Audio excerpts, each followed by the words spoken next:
Welcome to the channel, and this is Cloak and Dagger for beginners. If you are a beginner, hopefully you learn a lot.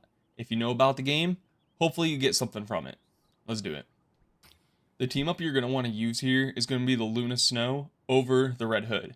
And that's because you basically get an instant savior from any ult that's coming in, or if you're low on health. Plus it grants you health.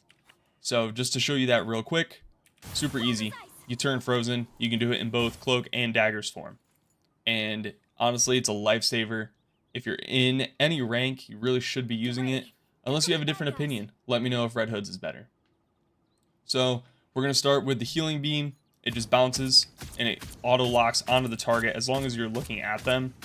It does very minimal damage to enemies, but it heals your allies pretty good. And it shows the little circle here. I don't know if you saw it, but if I bounce, or if I hit them, this little circle pops up. It doesn't do a damage in the area to everyone, however, it does heal everyone.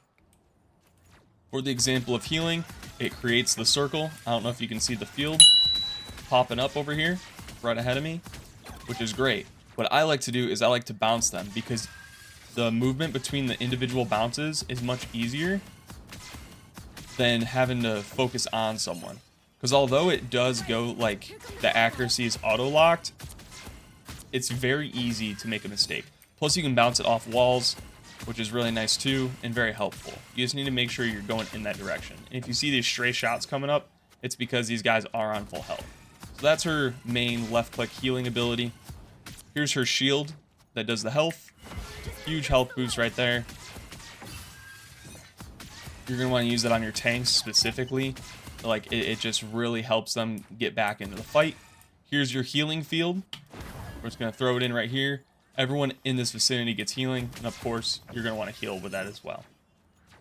And then, like we already talked about, here's the freeze, which gives you huge health boost. Alright, I'm going to take some damage, and I'm going to show you how the freeze block really heals you up pretty good. And you're indestructible in this. So it's really nice to do something like this, and then be able to shift over and save yourself. So now that I've switched over to Cloak, I'll show you his abilities. So you have his left click that does the damage, right?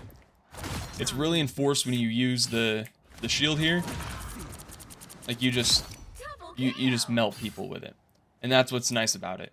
It does insta-lock if you're close in the area, so the skill gap for her is easier, you know, for those players that are trying to level up or trying to get good at the game, or players that just don't even play support. And sometimes you're kind of forced to play support because that's the way that the game works. The best way to use the ice block is to be in this form, because like I was showing before, you can just do this, and then you're back on high ground, you can switch over, heal yourself, and then, you know, continue to keep doing what you're doing. So those are the main abilities for him.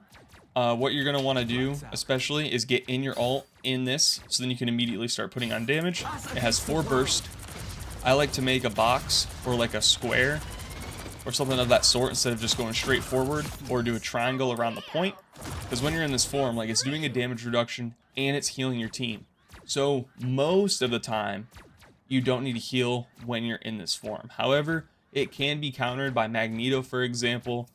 So you need to be watching out if the enemy team has a Magneto. Cloak and Dagger in and of itself is actually a pretty simple hero.